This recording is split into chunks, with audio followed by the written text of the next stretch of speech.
കണ്ണാ കണ്ണാ മതിയായില്ലടാ വാ വാടാ കണ്ണാ.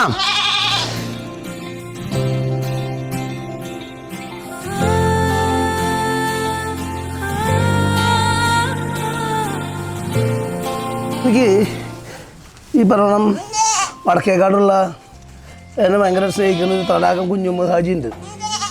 അയാൾ അദ്ദേഹത്തിൻ്റെ വീട്ടിൽ ഞാൻ ഒരിക്കൽ പോയപ്പോൾ അദ്ദേഹം പറഞ്ഞത് കാശ്മീരി വർഗത്തിൽപ്പെട്ട ആളാണ്. അദ്ദേഹം ഓമനിച്ച് കൊണ്ടുവന്നാണ്. അപ്പോൾ അതിൻ്റെ ഒരു കുഞ്ഞുണ്ടായെന്ന് പറഞ്ഞു.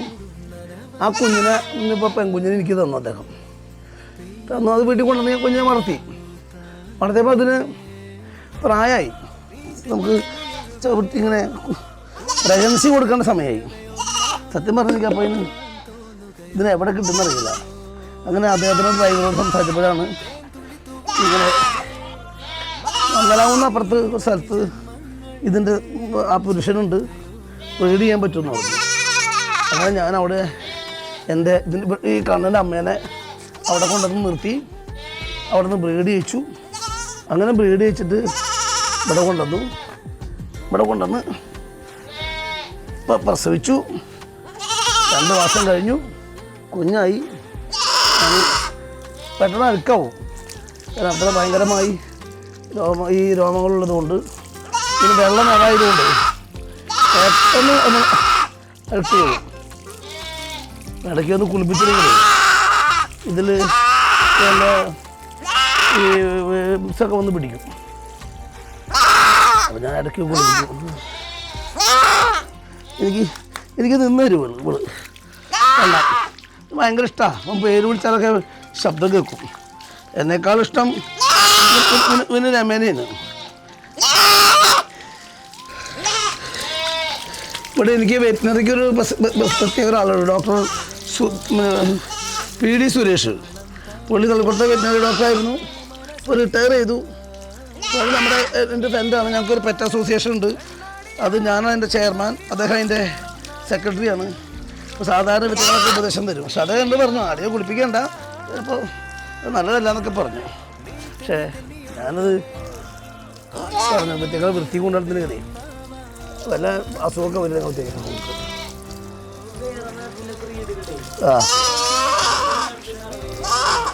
അത് ഇതുണ്ടാവില്ല. ഇതിന് ഉഷ്ണമേഖലയിലും ജീവിക്കാൻ പറ്റുന്നതുകൊണ്ട് എനിക്ക് ഇതിന് ശൈത്യമേഖല ജീവിക്കാനാണ് പറ്റിയ ഈ രോമഭൂമങ്ങൾ. പക്ഷേ അപ്പോൾ അത് പിന്നെ ഉഷ്ണമാണ് ഇവർക്ക് പ്രയാസം വരിക ഈ രോമജീവികളുണ്ടേ. എങ്കിലും ഇവിടെ ഒരു സർവേ ചെയ്യുന്നുണ്ട്. മുമ്പ് ഉമാപ്രേമൻ എന്ന് പറഞ്ഞിട്ട് നമ്മളൊരു ജീവകാരുണ്യ പ്രവർത്തകയുണ്ട്. അവർക്ക് ഒരു ആടുകളുടെ ഒരു ഗംഭീരമായ കളക്ഷൻസ് ഉണ്ടായി. ഞാൻ കൊണ്ടൊരു പെറ്റ് ഷോ സ്നേഹജീവിതം നടത്തിയപ്പോൾ ഇന്ത്യയിലെ എല്ലാ സ്റ്റേറ്റുകളിലും വ്യത്യസ്ത ആടുകളെ അവർ കൊണ്ടുതന്നു. അപ്പോൾ അത് എല്ലാവർക്കും ഇവിടെ ജീവിക്കുന്ന തെളിവാണല്ലോ.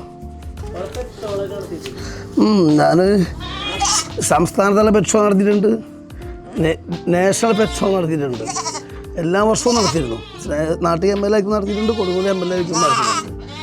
പിന്നെ എൻ്റെ വീട്ടിൽ എല്ലാത്തരം പെറ്റും ഉണ്ടായിരുന്നു.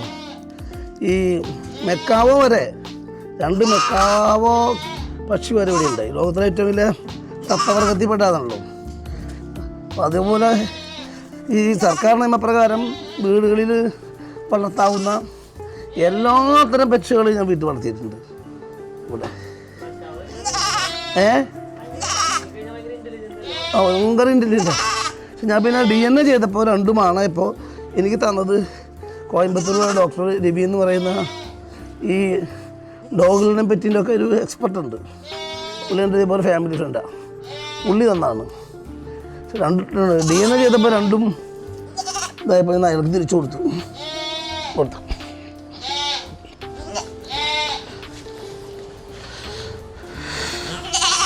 ഇതിനി ഉണങ്ങിയിട്ട് ഞാൻ ചീർപ്പോണ്ട് ഇരുവിനെ.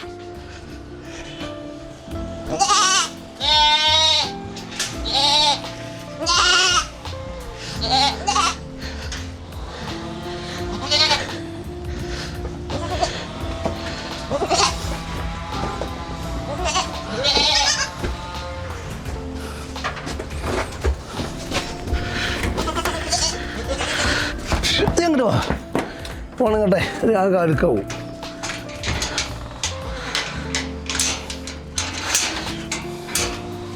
ഇതെന്നെ പിഗ്മി കുഞ്ഞാ. ഇവൻ വേറെ കുഞ്ഞനാ, വേറെ വർഗ്ഗമാണ്. ഇതിനൊരു പിഗ്മി വർഗ്ഗത്തിൽപ്പെട്ടതാ.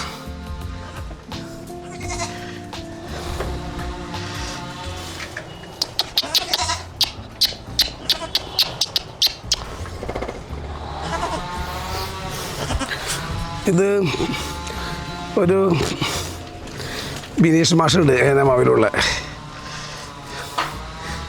BC അക്കാദമിയിലെ ആളായിരുന്നു.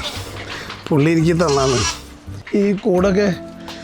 ബിനീഷ് മാഷ് എനിക്ക് ഉണ്ടാക്കി തന്നതാ. കൂട്ടമാഷ് ഞങ്ങൾ വിളിക്കാം. അല്ല ഇത് ഞങ്ങൾ പറയുന്നത് കനേഡിയൻ കോട്ട് എന്നാണ്. കനേഡിയൻ ഇത്ര ഉണ്ടാവുള്ളൂ. അതിന് അമ്മ കണ്ടില്ലേ, ഇതൊക്കെ ഇവിടെ വിരിഞ്ഞതാ. അമ്മ ഇവിടെ പ്രസവിച്ചാണ്, ഈ കുഞ്ഞിനെ അമ്മ ഇവിടെ പ്രസവിച്ചാണ്.